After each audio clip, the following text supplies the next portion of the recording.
Russia called it a revolution in air combat. The Su-57 was supposed to be the crown jewel of Moscow's air power, a fifth-generation stealth fighter designed to rival America's F-35. On paper, it was meant to dominate the skies, attract billions in foreign sales, and prove that Russia could still compete with the West in cutting-edge technology. But today, the Su-57 is not a story of triumph. It is a story of failure. A jet marketed as stealthy but carrying a radar signature the size of a small car. A fighter promoted as affordable but plagued by unreliable engines. A plane Russia promised to the world only to end up with almost no buyers. This is the tale of the Su-57, Russia's failed dream.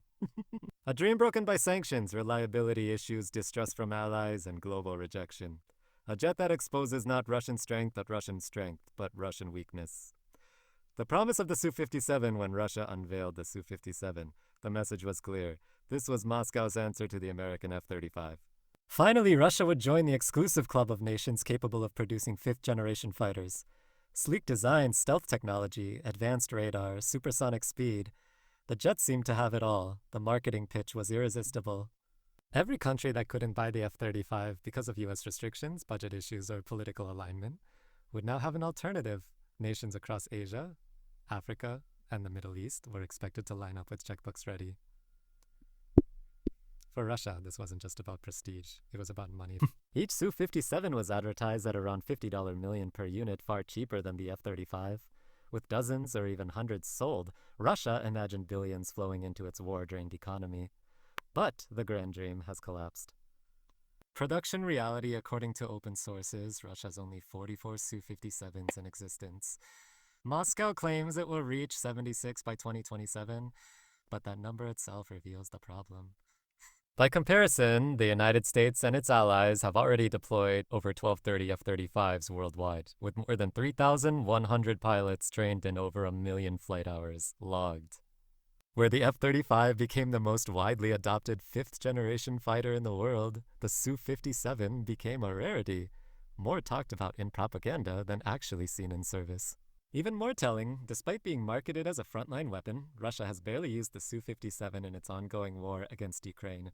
Analysts confirm that only in August 2025 did the Su-57 officially join the conflict, and even then, it was limited to highly restricted sorties. Instead of dogfighting or deep strike missions, it launched missiles from safe distances, almost as if Russia itself didn't trust its own jet in real combat.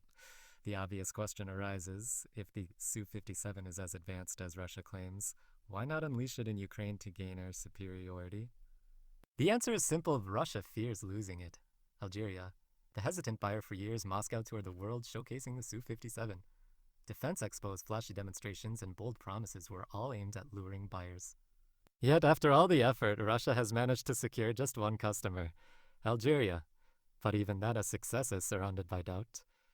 In February 2025, reports surfaced that Algeria had agreed to buy the Su-57, possibly up to 14 jets to replace its aging MiG-25s. But within months, conflicting information emerged. Some outlets claimed the deal wasn't official. Others said Algeria would start with only 6 aircraft, keeping the option open for 8 more later. This hesitation speaks volumes. If Algeria truly believed the Su-57 was a game-changer, it would have probably announced the deal and rushed to acquire as many as possible. Instead, the silence from Algiers suggests something else: distrust. Distrust in Russia's ability to deliver on time, distrust in the jet's performance, and distrust in the promises Moscow has repeated for years. For a country with limited military prestige, Algeria should have been eager to showcase its acquisition of a rare fifth-generation fighter.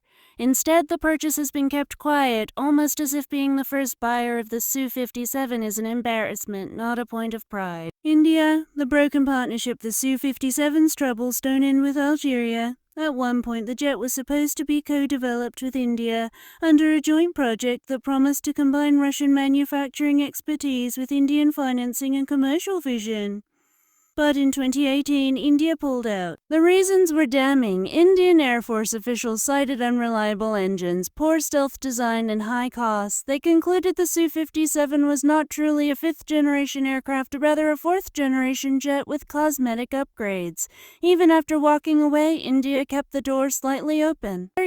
Russia hoped to bring New Delhi back, claiming improvements had been made. But in August 2025, Indian media revealed that instead of the Su-57, India would buy French Rafale M fighters and explore alternatives like the F-21 or Swedish Gripen. Worse for Russia, India demanded that if it ever considered the Su-57 again, major components, including the radar system, would need to be replaced with Indian-made versions. The message was clear: India does not trust Russian technology. The F-35 versus the Su-57, the contrast between the American F-35 and the Russian Su-57 could not be sharper. While the Su-57 struggles to find even one confirmed buyer, the F-35 has become a global standard. 19 nations fly it. It operates from 50 bases around the world. Thousands of pilots and technicians are certified, and interoperability among allies is seamless. The F-35 Stealth is its signature strength. Its radar cross-section is around 0.15 square meters, the size of a golf ball. This makes it almost invisible to enemy radars. By comparison, the Su-57's radar cross-section is estimated between 0.1 and 0.5 square meters, up to 300 times larger. Instead of being undetectable, the Su-57 shows up like a bright beacon in the sky. In some analyses, its radar signature may be up to 1,000 times larger than the F-35's, effectively disqualifying it from being called a true stealth jet. Russia claims otherwise, but reality doesn't lie. Technical failures beyond stealth. The Su-57 suffers from multiple technical shortcomings. Engines. Russia still relies on older L-41 phone engines, lacking the power and reliability of Western counterparts. Promised second-stage engines remain delayed. Radar. The N-36, a biocourteous radar, uses outdated gallium arsenide technology, offering weaker detection and resilience than the F-35's cutting-edge gallium nitride system. Combat role. Instead of dogfighting or deep penetration strikes, the Su-57 is mostly used to fire cruise missiles from afar, missions any fourth-generation jet could perform. Incomplete deliveries. Due to sanctions, some Su-57s delivered even to Russia itself are missing key components like the 101KSN infrared system. In short, the Su-57 is less a stealth fighter and more a patchwork prototype dressed up as a fifth-generation weapon. The sanctions trap. Western sanctions have also crippled Russia's ability to produce the Su-57. Critical parts like German-made radar components, power supplies, and sensors are no longer legally accessible. Analysts estimate Russia has lost access to over 60% of the microelectronics required for production. This forces Moscow to rely on smuggling networks, delays, and low-quality substitutes. Even if Russia secures contracts abroad, it cannot guarantee timely delivery. Customers know this, which is why nations like Algeria remain hesitant to confirm purchases. No military wants to wait years for incomplete jets, especially when adversaries are acquiring alternatives in the meantime. Fear of combat, perhaps the most revealing detail of all. Russia itself treats the Su-57 as too fragile for war. Military analysts note that Moscow fears deploying the jet in Ukraine because losing even one would be catastrophic. Imagine the headlines. A so-called fifth-generation fighter shot down by Ukraine's air defenses, or even a Soviet air jet. Such an event would not just embarrass Russia, it would kill any remaining hopes of export sales. By keeping the Su-57 away from real combat, Russia avoids humiliation. But in doing so, it proves what the world already suspects, that the Su-57 is unfit for the very battles it was designed for. Global isolation. Even if Russia somehow resolved all these problems, the world has moved on. China has developed its own fifth-generation fighters like the J-35A, while India is working on its advanced medium combat aircraft AMCA, expected to fly by 2029. Both nations, once considered prime customers, now prefer their own projects. Smaller countries, meanwhile, would rather buy proven jets like the F-35 Rafale Gripen.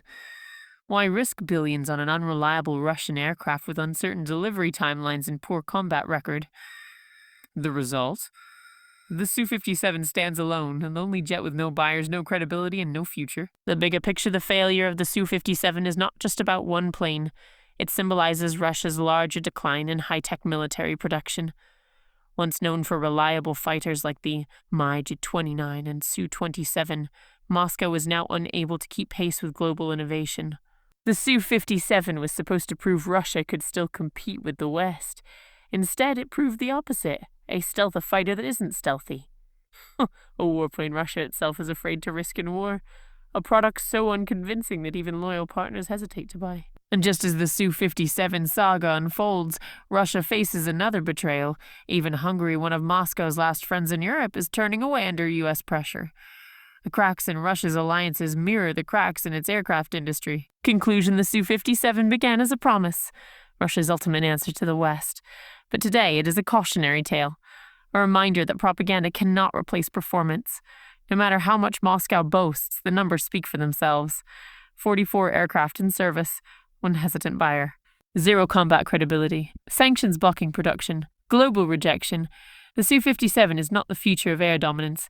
It is the proof of Russian decline, and as Russia clings to the myth of the Su-57, its rivals fly ahead. Faster, stealthier, and stronger. The world expected a jet to rival the F-35. What it got was something else entirely. The worst stealth fighter on Earth.